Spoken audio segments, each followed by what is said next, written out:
if people have studied any history, ultra low interest rates, have ultimately led to inflation, and almost every civilization has crashed because of that or energy crisis.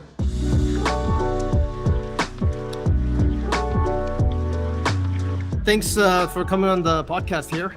We got Neil here from Bedrock Financial. Yep. Tell me a little bit about Bedrock and what do you guys do? Okay, well, Bedrock Financial is a brokerage of the Dominion Lending Centers. It's a mortgage. We're mortgage agents, and we do all types of home financing. And then I've got Ontario Private Mortgages, where we specialize in private lending and that kind of stuff. So. Most of my people are in BC, so yeah, Neil's from Ontario, Toronto. I think you know what, we do the same thing, but you're just on the other coast.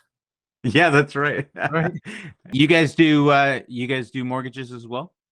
Yeah, mortgages, or private lending. Yeah, my company, Event Financial, we do it's the same thing. It's a brokerage, but we cater strictly to private mortgages. Private construction. Nice. I don't think I've ever touched a bankable deal. Actually, no, I never have. It's just not my. It doesn't excite me. It's got. Yeah, I don't like it. I think it's for me personally, and I know a lot of mortgage and real estate people follow me. I think it's very boring. I don't think there's anything more boring than that in the financial world than mortgage. Maybe credit cards, but that's not my thing. Well, I started with doing mortgages, and it was brutal. I couldn't figure out because when you initially get your license, you they don't actually teach you how to do a mortgage, and you go through all the liability and how you can be sued and all of that kind of stuff, and so that first year I remember losing money. And I'm thinking, if I can't qualify these people for a mortgage, what in the world, that doesn't make any sense. And then that was actually how I got into private lending and private mortgages, was because there was so much paperwork to get someone, mortgage. And there were so many people that were business for self that I was dealing with that weren't qualifying under the regular rules, especially as at that time the markets were all, properties were valued so much more than what they had paid for them, and the banks didn't even know what to do with them at that time. So that's how I even got into it. So I'm with you. I haven't done a regular mortgage in quite a number of years. When did you start? Well, I started in mortgages in 2015. Okay. Yeah. I got into real estate on my own back in 2007.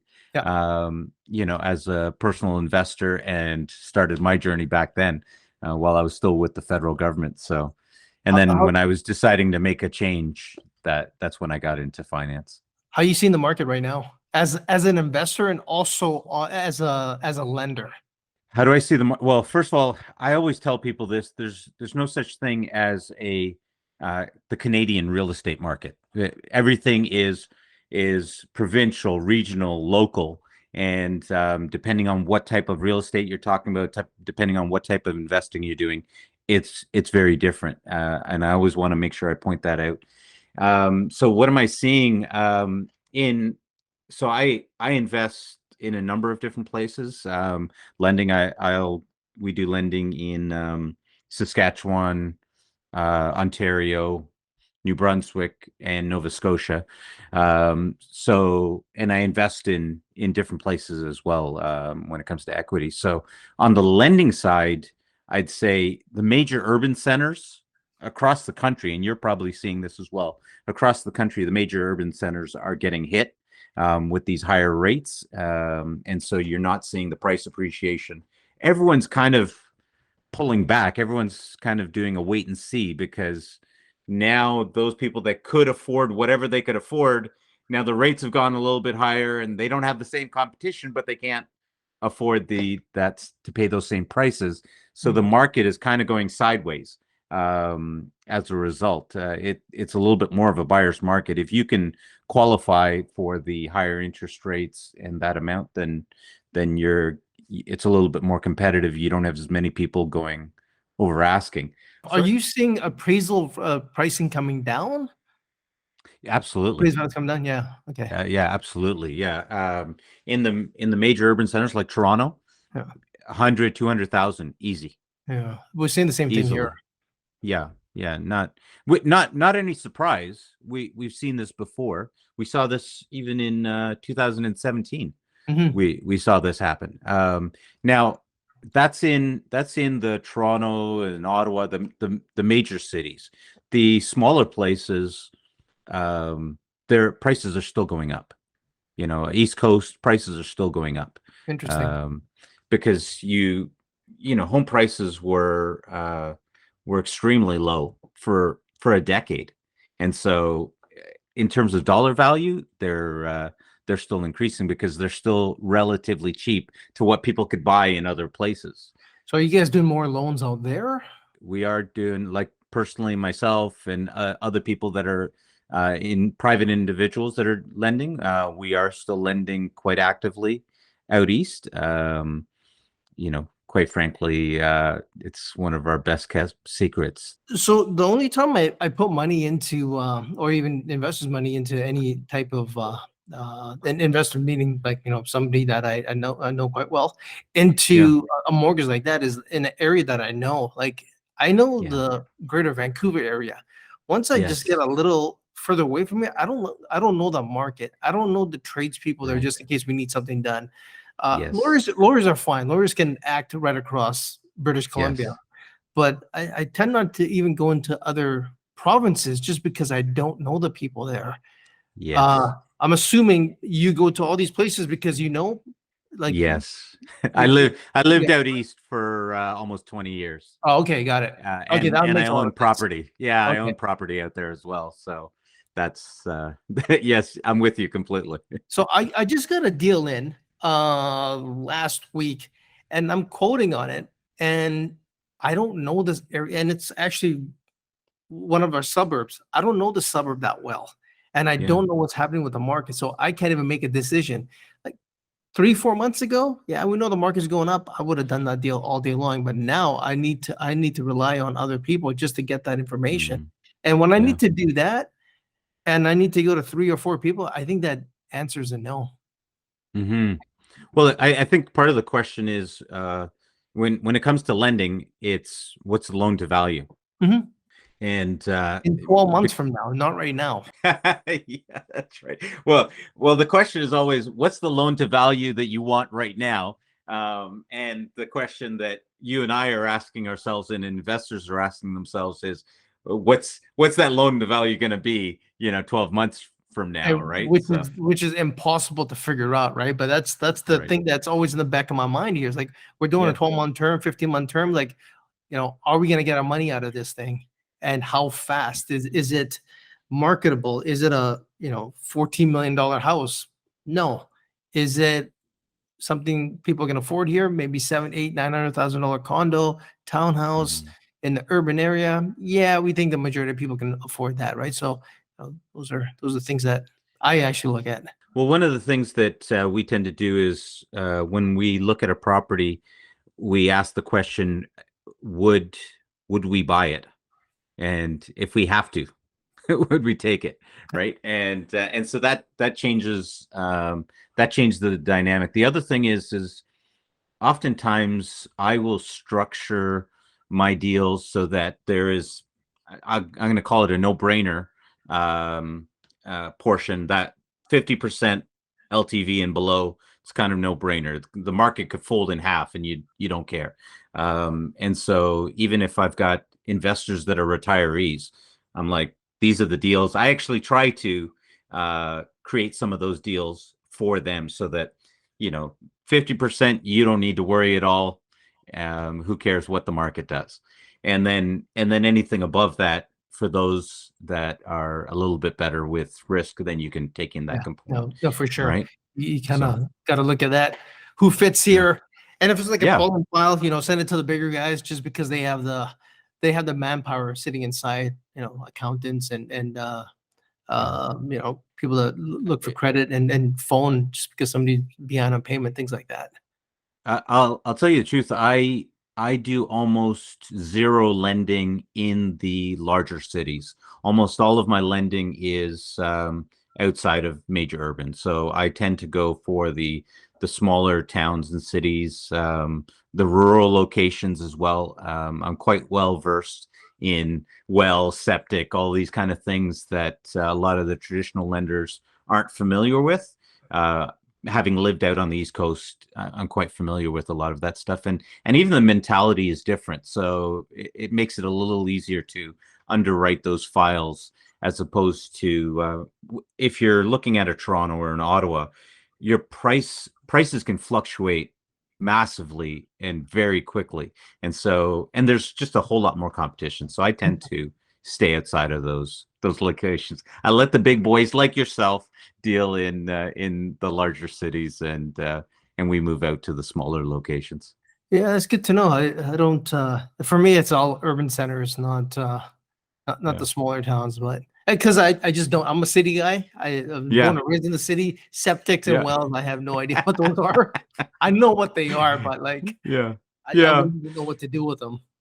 Yeah. Well, honestly, if I hadn't lived out east for all those years, I would not have had the familiarity. I grew up in Toronto. I was born overseas, but I grew up in Toronto, and I would not have had any of that familiarity. So it I was quite fortunate having lived out there, getting to know sort of the mindset of people that live in these places. It's a completely different mindset, and you do really need to understand that to do these deals. But as a result, we've had a phenomenal track record. So Awesome, awesome.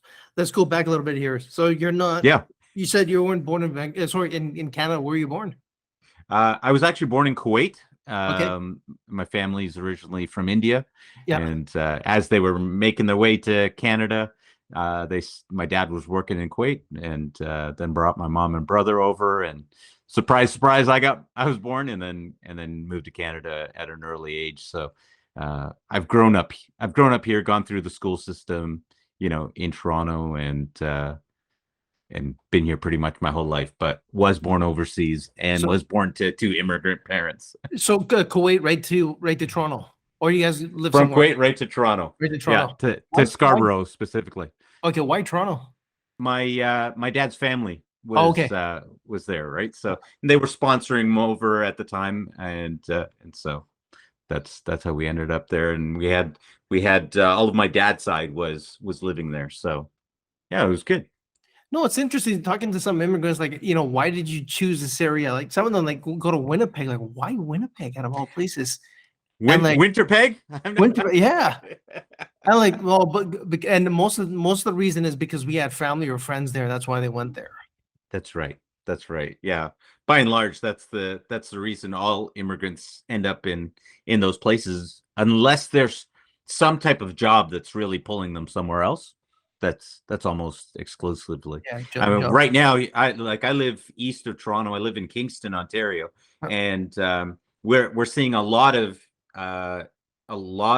in-migration here, especially East Indians, because of the schools, St. Lawrence College and Queen's University, and so they've got some good programs where they're bringing in students, international students, and so we're seeing a lot of immigration right now as a result of that. No, I think Toronto has the most migration in, Oh well, yeah, Canada. Well, Canada for yeah, sure, but I yeah. think there's in North America. I think it's up there too. Oh, absolutely. Well, in the world, Toronto's one of the largest cities in the world, anyways, right? Yeah, So, yeah, absolutely. Yeah. definitely a lot of places. But Vancouver's better. We all know that. Well, I just visited Vancouver for the first time 2 months ago. Did I you, was in man? You town. didn't reach Yeah, out. I yeah, It's I all was good. there for business. Sorry, Next time. yeah, next time. Next time, So reach out. I came for the first time, and man, you guys have got a lot of money flowing through that place. And your urban planners all need to be fired because they weren't doing their job. Tell me what happened. Well, you just see you see a $4 million house Yeah. next to a shack, Oh.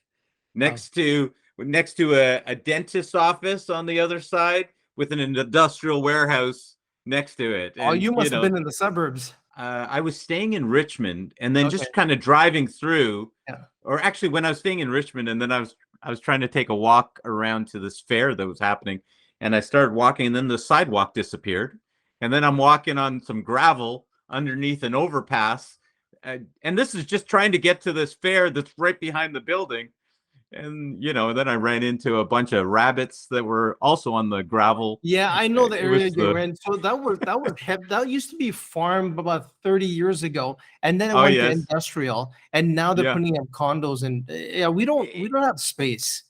Our yeah, thing is on the south we have a border, on the yes, west we have water, and yes, then from the north all the way down we have mountains. That's kind of yeah, like an angle. So we yeah, have a triangle where you need to keep agricultural. You yeah, need um, a little bit of, well, you need housing, you need some business sector yeah, areas, and you don't have yeah, too much spaces. And we have like yeah, rivers and ponds and creeks and everything running through, so you can't build on a lot of that stuff. So, and we have yeah, 4 million people, not 4 million, or whatever it is, close to 4 million just in this area, and there's no land left, and we need to go up. yeah. So a Yeah, lot of well, all of those places would have all been individual towns and cities, and now they've grown so much that they're all hitting each other, right? So well, it's there was a point quite where the we're gonna task. do what, like one mega city. So I don't know what happened to that. I think it got voted down. I think mayors will lose their jobs, police commissions will lose their jobs, and I think they didn't Yeah, want that, right? But yeah, I think eventually they'll, Vancouver area will probably change into a mega city yeah, where yeah, all these little towns and cities are combined into one. yeah, yeah. You're right. I agree. I think Vancouver, it makes sense. You guys are just growing massively and continue to grow massively.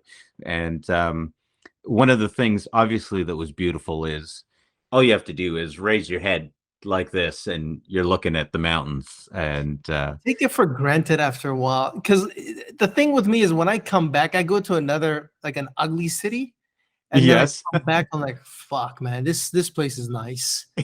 Then you, because Yeah. It's I'm born beautiful. and raised here. I'm born and raised here. Like, Yeah. you Oh, got water, you got yes. mountain, you got everything. Until you leave and Yes. come back, you go to an industrial city in like the US. Like, what the hell is this? You guys have got that quite obviously above the rest of the country for that matter, right? Because you've got the best of all of those worlds. You've got not only the mountains, but you've got the water as well, right? So I only seen three other cities like this, actually two other ones, and I love all these cities. San Francisco and then mhm. Sydney, Australia. I San got the Francisco and Sydney. Okay. Sydney. Not been to either. Okay. Yeah, you got water. Sydney doesn't have the mountains. San Francisco's got the water. They got somewhat of the mountains. Yeah. But it's just the cleanliness, the open, it's nice. Yeah. Let's talk more about social, because we found each other on social. I think we communicated a Yes. couple of times on the phone, running some deals back, Okay. and then obviously TikTok over the Yes. last.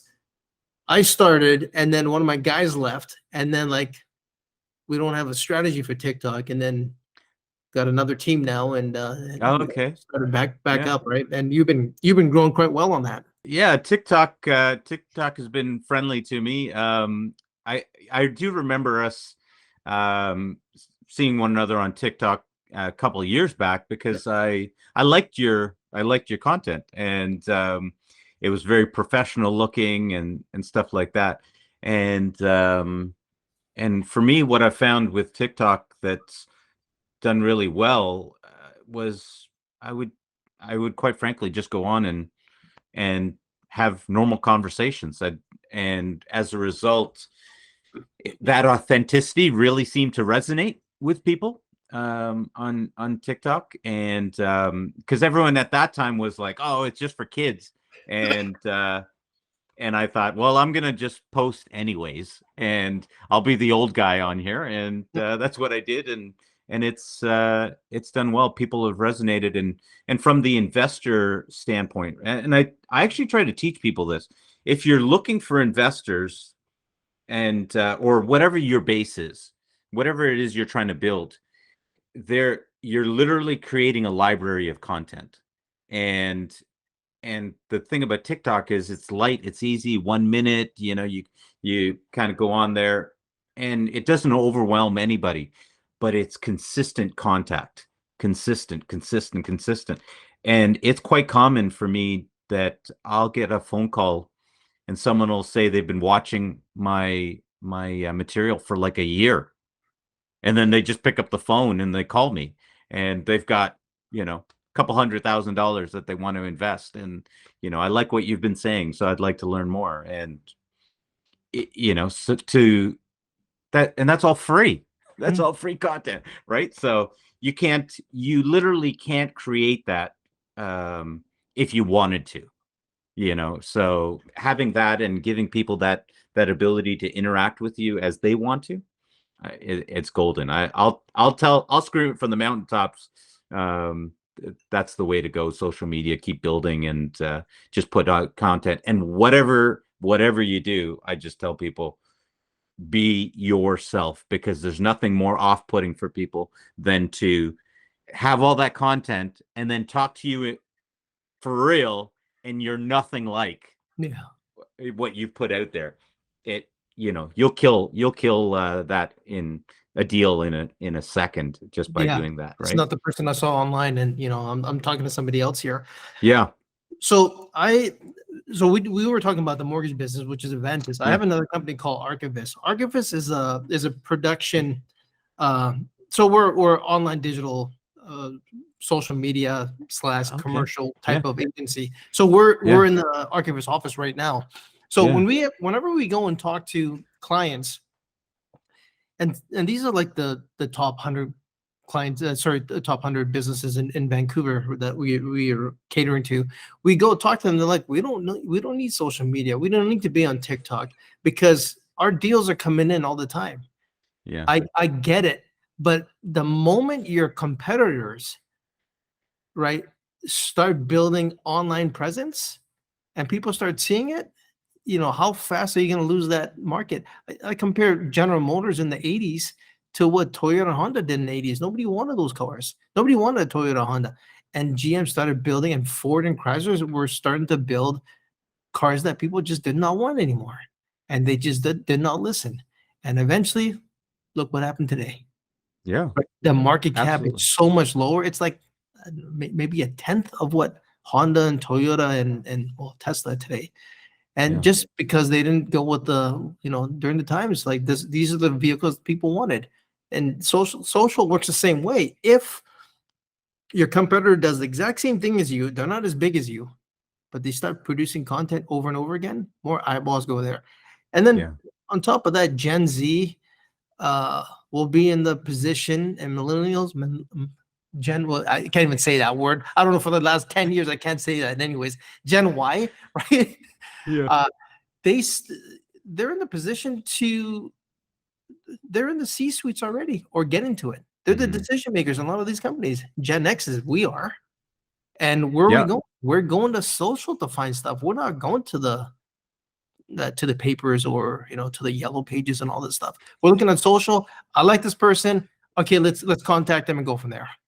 I actually had someone from Yellow Pages contact me 3 weeks ago, and I was like, wait, you're telling me there's still Yellow Pages? I thought that thing was gone, but apparently there's still Yellow Pages. Yeah, it is. It's online now, and I think I think they actually rip everything from Google, and they place you there, and then you can buy some. Yeah, I don't know. Like I'm assuming you don't pay for that. I don't remember. I actually told them I was saying no, but we ended up getting into a whole nother conversation because he's actually living in Calgary, moving back to Vancouver, and he wants to invest. So the conversation turned from selling Yellow Pages to Oh, he was selling Yellow Pages ads. Sorry, I thought yeah, somebody saw your ad on Yellow Pages. Or no, so, no.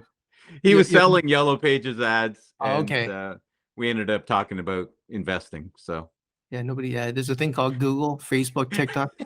We actually ran so we do content on TikTok, but we ran a yeah, TikTok ad not that long ago just to test to see how TikTok was yeah, doing versus yeah, Instagram and like all the meta brands and even Google. The guy that runs our ads for us, I was like, which one worked out better? He's like, look, the meta did way better if we look at the actual numbers. But if I yeah, look at the actual numbers on the deals that the commissions that actually closed, TikTok killed it right. just because of a whale that I got on there, and Oh yes, he closed two deals and one maybe another one within the next well within the next like 2 or 3 months he'll probably close. yeah, So if I look at that way, TikTok running the ads actually did really well, but the CPMS were on the higher side versus Facebook and Instagram. yeah. Well, I haven't tried anything on TikTok or Instagram, but I can say one of the problems I ran into in Facebook was especially in the mortgage side. There's so many different rules and regulations that didn't allow me to. You got to target here, or you got to put it here, and it wasn't actually going out to the audience that I wanted to see that type of material. So it was actually, thank you, Facebook. You actually instigated my whole change in social media design and strategy as a result, because it just, they were creating a nightmare, and as a result, I moved to doing this, doing the brand, and then even starting the podcast. The podcast started out of the pandemic and people just not knowing what to do. But so I don't even know what it costs to do ad stuff on Well, TikTok or that, but we just get like a budget and go from there. But we do more yeah, branding on that on yeah, yeah. Obviously, what you're doing right now, branding is the key, right? Branding yeah, on TikTok, on Instagram, on YouTube Shorts. These things are killing it right now. So yeah, stick with that podcasting, yeah, just to get your this thing here, and then from here you cut minute clips, 50-second clips, yeah, and promote that. That works. But then yeah. we also test brands, right? Like branding on Facebook, Instagram, and Oh yeah, we try not to sell on there. Here's the yeah, brand. This is exactly what we do, and yeah. I get actually decent leads from there. Have you gotten good results from Instagram? For me, Instagram has been a dud. No, it's been well for me. So Oh, good. so we do it on the well, it's Meta now, right? So on the Yeah, Meta platform. right. So on there, we have a budget, and that budget will go towards different platforms we choose. So it can be in Yeah, Facebook, it can be on Instagram, it can also be on Messenger. So Jason, our internal guy, he'll say, yeah, okay, look, let's run the ads. And so what we do is we create like Sam will create like 15, 20 different graphics, and then Nick will write down, he'll write all the copy for it. And then we run like 20 different ads. And then we see which yeah, ones do well. And yeah, then turn the other 15 off, and then go with the 5, 6 that run. And then another 5, 6, maybe one is really killing it. Run that one. yeah, I would just yeah, keep going over and over and over and again. just keep going. Keep going. Yeah. So sometimes Yeah, like when like February hits, we'll probably hit the construction ad hard because that's the time for construction money, yeah, and then go run that until like May, and then after that, first, second mortgages, somebody needs to pull equity out of the property. Like right now is a different time, right? You can't get funds, and money's tight. Inflation's going up. You need something, give us a joke, and that's what happened. yeah, yeah. I listen. I For 2 years, I've been saying, hey, we're in a great position. You wanna pick up equity. You want to buy property and ride this appreciation wave. And then when the government started saying they're going to start raising interest rates, I said, all right, guys, it's time to switch up. The cycle's switching, and we're going to start getting better returns in private lending again. And so we've watched that roller coaster, and it's been amazing. We're seeing fantastic stuff there because quite frankly, the banks just aren't giving people money anymore. And credit cards have raised their interest rates. So now all of a sudden we come into this nice sweet spot where people have massive amounts of equity, and but they can't get access to any capital, and we get to come in there, pay out all of their high interest debt, and really be able to help people in their overall debt load, which is what I love. I don't really want any of the predatory stuff. I want you want that sweet spot where you're actually helping people, and within a year to 2 years, they're going to refi that house and be able to pay out that loan and move on. And in the meantime, for us as investors, we're going to be able to make a healthy return, a real sizable return, which Right now, I'm yeah, talking as an investor. I like it when the interest rates go up as an yeah, me investor, too. right? It, Yeah, it just it makes more sense. You got more capital comes in. You yeah, have like, and you got big capital comes in. Like, hey, look, the bond rate is going up. We'll make more yeah, more money in the on the bond side, and then major governments will have more money to spend on highways and bridges and employ more people. That we can't always live off of a very low yeah, interest rate, and no, that was a no, 20-year gift, a 10-year. yeah, yeah. History has proven that you can't do that. You will destroy your country with ultra low interest rates. I mean, throughout, if people have studied any history, even just on the civilization side, even if you haven't got into economic history, if you just study the civilizations, you realize very quickly the demise of all of them has come off of their monetary history. They've all messed that up.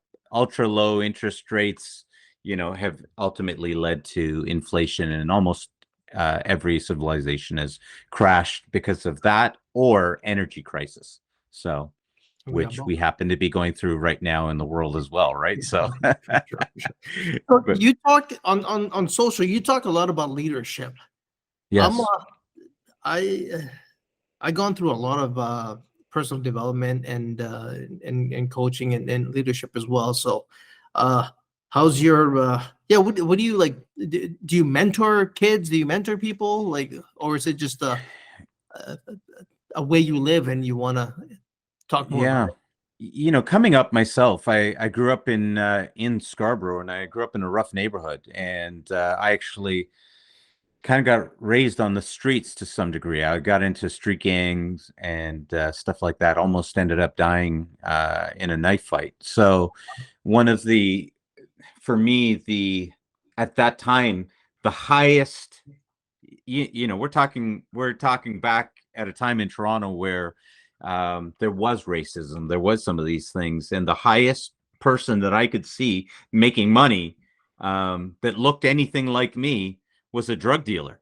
And so that's what I aspired to for a period of my life. And they were getting ahead, and of course, it almost led to me dying in the streets. But that was that was mentorship at the time. I didn't know how do you find a mentor.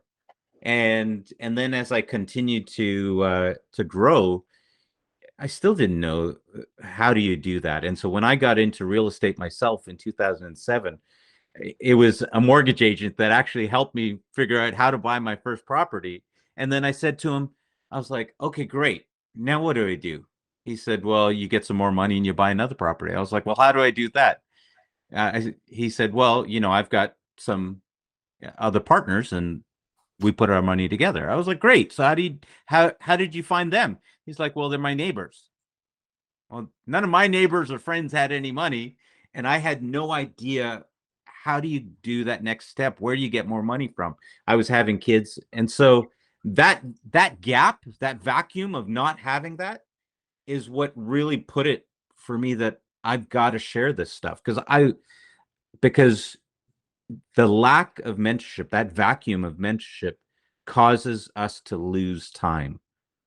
right? That time that you could be investing. And I've heard you talk about this often on your TikToks, on your social media, where you always talk about, make sure your money's out there making you money, and take advantage of that time. And people don't realize that compounding effect that works for you also works against you.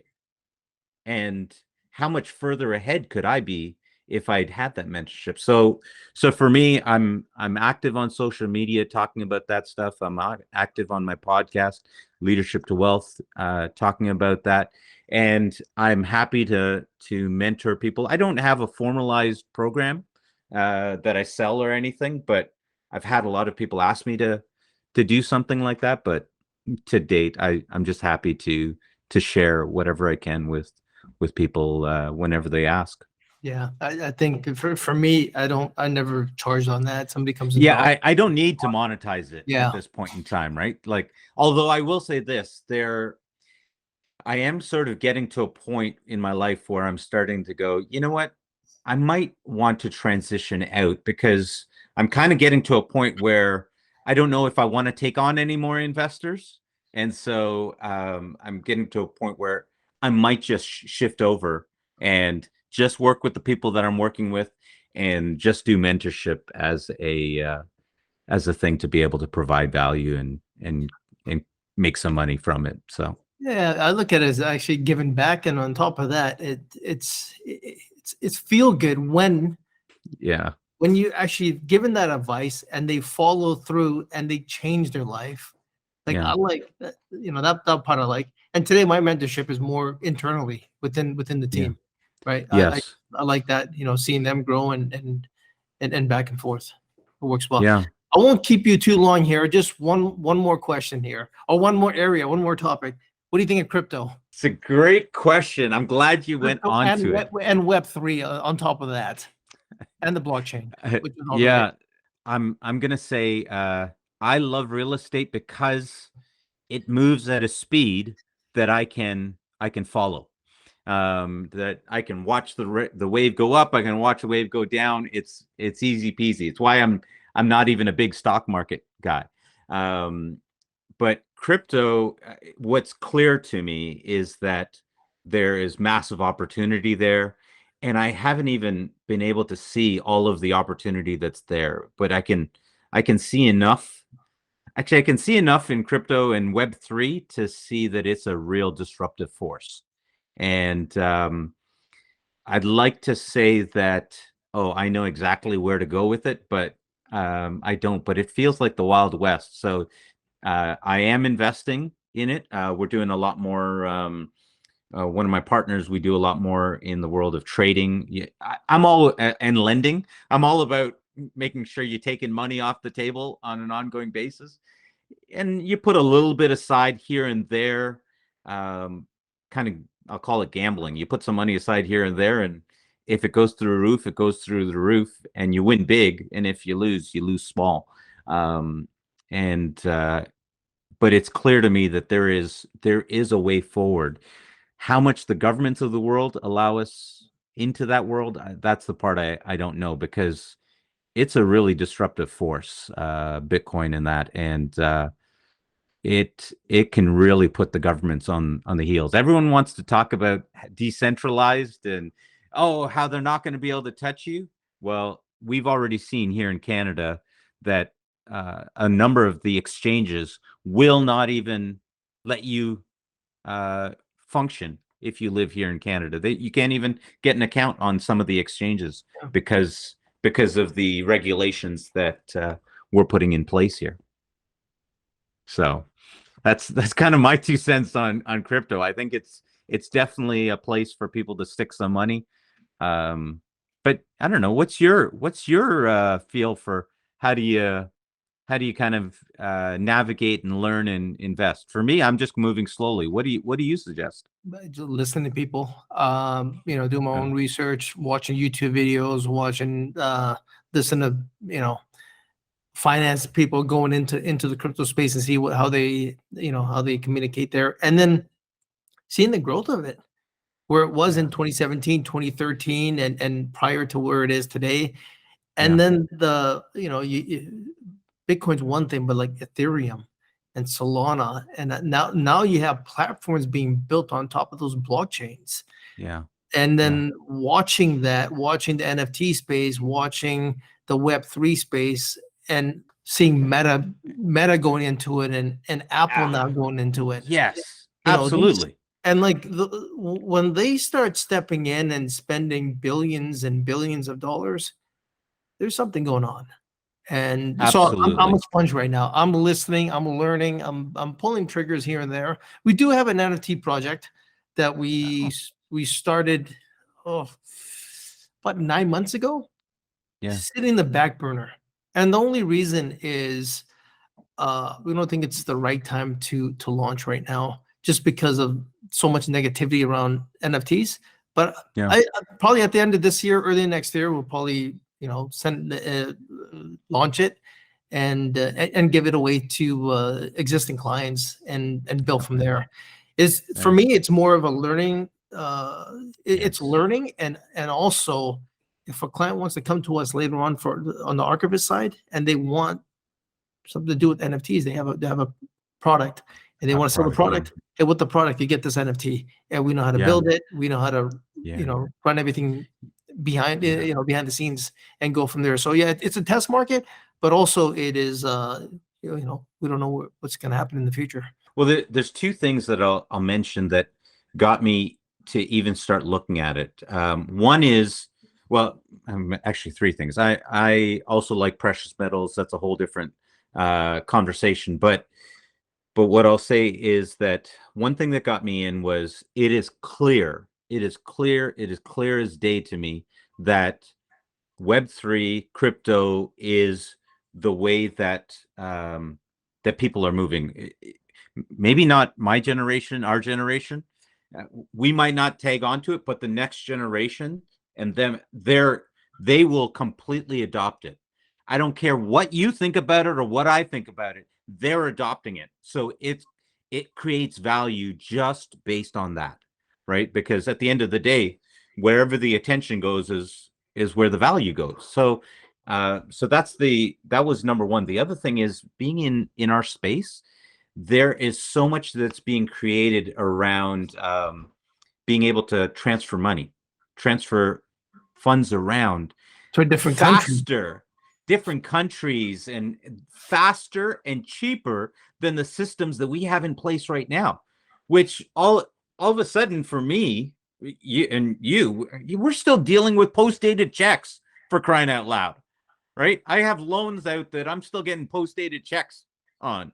And to be able to create that whole system where you could do all of that without having to get through all the clearinghouses that the banks have, I was like, this is fantastic.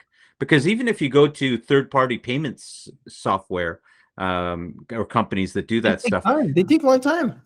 Yeah, they take a long time, and they're taking money off of the table, right? We're investors, right? So they're taking money off the table. All of a sudden, crypto is creating this opportunity to take out those guys, take out those middlemen, and it allows us to that much extra to put into our pockets, right? And so there's a whole nature around that creates opportunity for us. And so I like the speed. The two friendliest neighboring countries is Canada and US. Yeah. And same financial system. I had to send some money to the US. This guy did some work for me, so he was American. I had to send some money. You can't e-transfer. You can't Venmo. It doesn't work from both countries. You want to send ACH or whatever it's called. The timing, the cost. You have an Ethereum, so you have a wallet. Yeah, Ethereum. Yes. What's the value, right? Or USDC. US dollar coin. Right. I love US dollar coins for payment back and forth because it stays the same value as US. So you go from Ethereum to USDC, convert it over, and deposit into the wallet like within seconds. Done. Yeah. Right. Absolutely. And you didn't pay. The blockchain tells me I paid. Everything's that's right. It's going to cost me some gas fees, but still, it's there. Yeah. Is there a right of Yeah. way? I Yeah. like that side. But the Absolutely. government looks at that, you know what, how much, illegal stuff is happening. Probably, yeah, it's happening. But how much actual business is happening? I bet you those numbers are like maybe percentage wise, I don't know, like 99-1. Yeah. Look, you can. There are so many countries. Like I wanted to send money to India, to someone in India. I got to go through PayPal or this. There's so many places where they don't even have any of the infrastructure Yeah. to be able to They do got that. crypto. And They got so the wallet. exactly, because we have the power just by having a phone.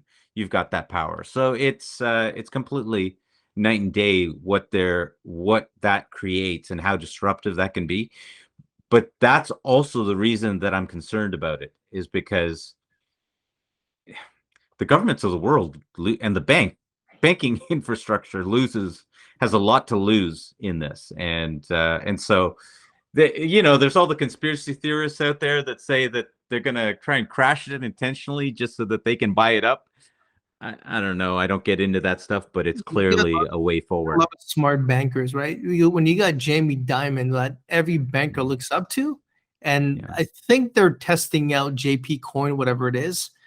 Like they're ahead of the game already. They know what's going yeah, on. They're waiting for yeah, regulation. They're probably changing some stuff there. I'm yeah, not too worried about that. I think that would probably come in the near future here. Is it going yeah, to be completely decentralized? No, I can't see that happening.